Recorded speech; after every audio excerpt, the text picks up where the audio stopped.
Let me show you in this video how you can add a custom thumbnail to your videos on Facebook.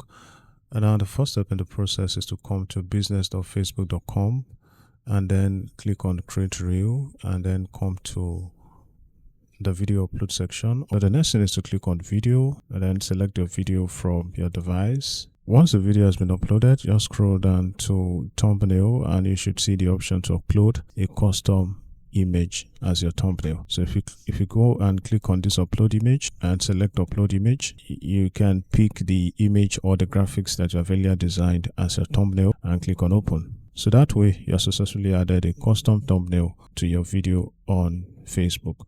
So the next thing is just to continue the process and publish your videos.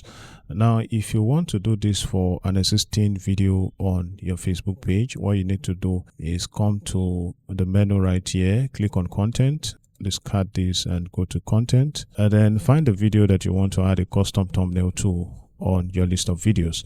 Click on the ellipsis menu and then over on manage post to see edit reel option. Click on it and scroll down.